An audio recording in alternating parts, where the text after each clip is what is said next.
Hey fellow fragrance friends and lovers, how we doing today? How's the fragrance world going for you? What are you smelling like today? Today, I got an interesting niche fragrance for you called SunSoaked. This is a fantastic smoky sweet fragrance, and it's got a lot of dualities to it. It's actually quite interesting. It's its own unique, own complex fragrance, and I'm happy to say it's pretty darn original. Yes, there's Sunshine Man by Awad, Sunshine Woman, and there's Wildfire out there. There's a fragrance by that name. But this is really on its own. Let's talk about what it smells like and what the fragrance is actually like, though. Before we jump into the full-length review, you know what to do down below to help this channel out and to support this channel. So first off, it's called SunSoaked, and we'll talk about that idea and that name a little bit later on. But what does it actually smell like? To me, it's a smoky, sweet floral. Again, you get narcissus and neroli off the top. The neroli here is almost woody. It is clean, but it really is quickly goes into the background. The narcissus is a white floral as well, a little bit dry. It does have some motion to it. I do like narcissus. It's one of my more favorite white florals. Sometimes I struggle with the white florals. Then, as you know in the fragrance, you really quickly notice the sweet, oily, almost savory qualities to the fragrance. There's chamomile, which gives this fragrance a lot of its character. That might be the biggest note in the fragrance. This yellow, almost floral, oily tea note to this fragrance. Lots of it here. That's the biggest note in my opinion. You get like a blackcurrant bud, so it's not exactly the blackcurrant fruit as in a dark fruity smell. It almost reminds me of blueberries. It's like a floral, you know, like a blueberry floral almost like smell in this fragrance. Gives it a pop of this, a little bit of sweetness, but a very light sweetness that really quickly goes away. And there's not a lot of sweetness in the dry down, but I do think it's a little bit playful and does give it a little bit of a hint of definitely something that's more unique. I don't remember experiencing anything like this, and the quality of that note is outstanding as well. The blending and the accords in this fragrance. So as you get deeper into the notes in the dry down, you'll notice this Texas cedar, and actually this Texas cedar here is a little bit smoky and savory as well, and it reminded me a little bit of mesquite. And I almost want to joke to the owner of this fragrance house, did you sneak a little bit of mesquite in here? Which is, if you've ever smoked with mesquite, it has a signature dry, savory, complex aroma to it. It's not the same as cherry or apple wood or any other wood you might smoke with, you know, with smoking meats, like grilling. This here is different, and I like the authenticity of the notes coming in, the quality coming through. In the base, you get a little bit of amber. I don't get a ton of the amber, but it does add some body, and somehow there's almost adds to the complexity with the woodiness. Again, the biggest note to me in this fragrance is that chamomile. Almost that yellow floral tea vibe in the heart of the fragrance. There's no mistaking that there's a little bit of smokiness here, adding a interesting duality and complexity. And again, this fragrance has a savory quality. It's not going to make you smell like a hot dog or grilled meats, but it might add an interesting complexity to this fragrance. So what are my thoughts going into this one with the longevity? This is about a 7-hour fragrance. This, I would like it to last longer, but 7 hours is not bad for the performance of this fragrance. 7 hours is quite respectable, especially when this is more of a tea-based fragrance. So it's actually quite successful, and it is supported by some other notes. But again, it's kind of floral heavy, but again, it doesn't feel like that. There's depth, and there's woodiness from that cedar, and there's more richness here than you would expect with this note breakdown. So very successful composition. I get slightly above average performance overall, so it's quite respectable for what you get. Compliment factor wise, this was comforting to some people. Some people thought it smelled like a perfect fall fragrance, maybe something for a bonfire, going out and about, maybe to a festival, or a corn maze, which is something we do in the South. We make little, you know, mazes, little paths, and you have to try to get out of the maze. You know, sometimes you're chased by people, you know, with the Halloween and the Oktoberfest kind of stuff.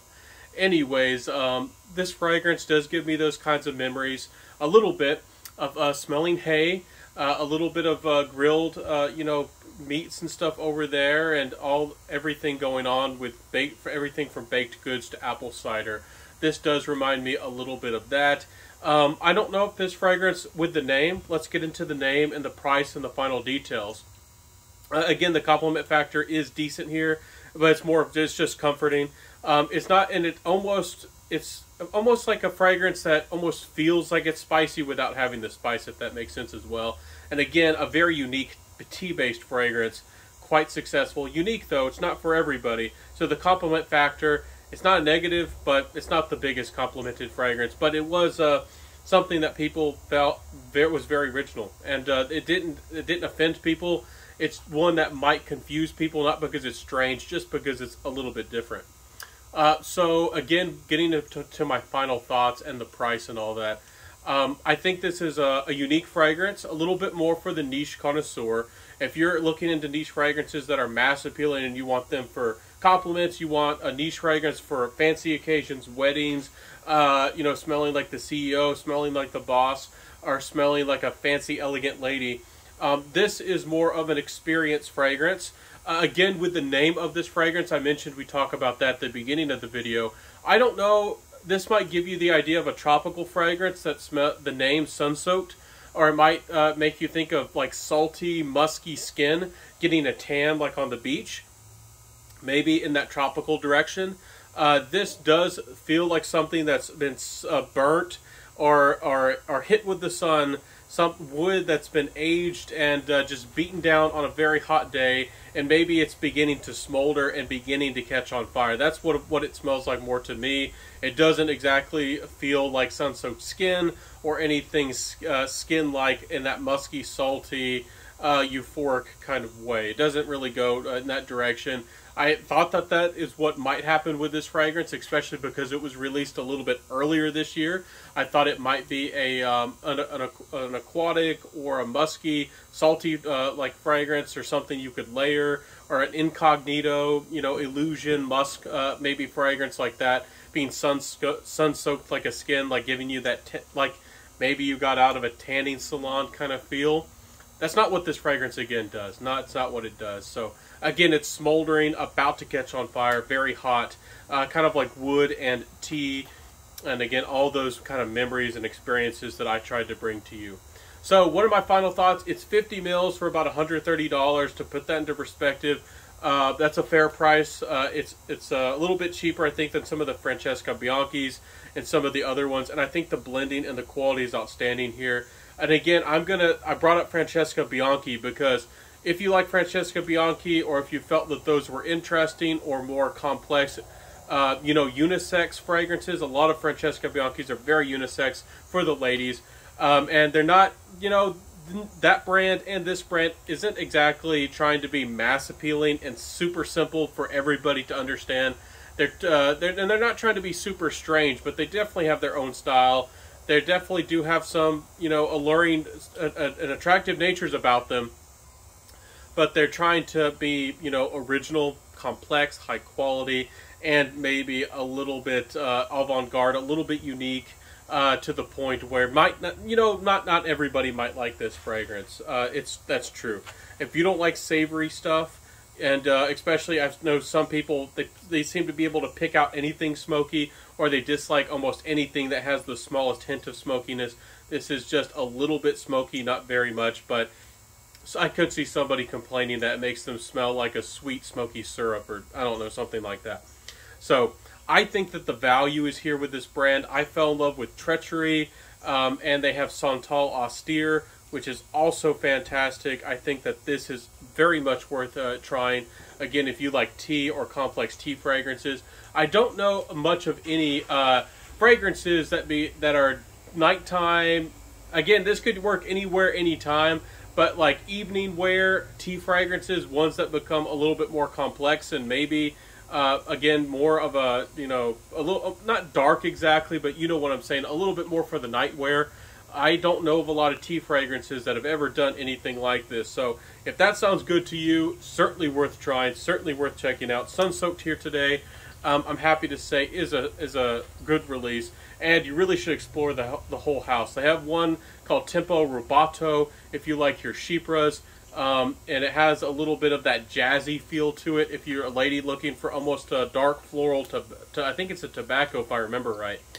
Worth trying. Treachery was my favorite. It's a patchouli gourmand aggressive fragrance, and I'm in love with it. So great house. I do suggest that you explore the house of Maher Olfactive. And full disclosure, it did not affect my review here today, but of course y'all know I get 100% honesty and transparency for y'all. This was sent to me.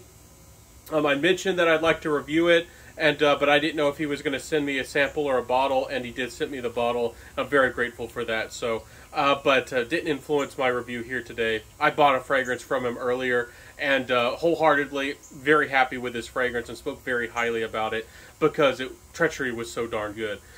Anyways, fantastic fragrance. I hope that you enjoyed my fragrance review here today. Let me know in the comment sections below, how do you feel about this fragrance? What does it sound like? And what do you want to see me review next? Let me know. I upload Mondays, Wednesdays, and Fridays, if I can remember right my schedule. So come back each day. Don't forget to hit the notification bell, like, and all that good stuff so you get connected, get involved with the Centaur Fragrance family. I'll see you soon, everybody. Have a beautiful day. Stay safe out there. Smell amazing. And this might be the complex floral fragrance with maybe a touch of smokiness and woodiness that you've been looking for. Let me know. I'd love to see some people try this one. And I know there's a connoisseur out there, too, who's going to love this one. I'd love to see what you think about it. I'll see you soon, everybody. Have a great day. Stay safe, live well, and smell amazing out there. I'll see you soon. And have a good day, everybody.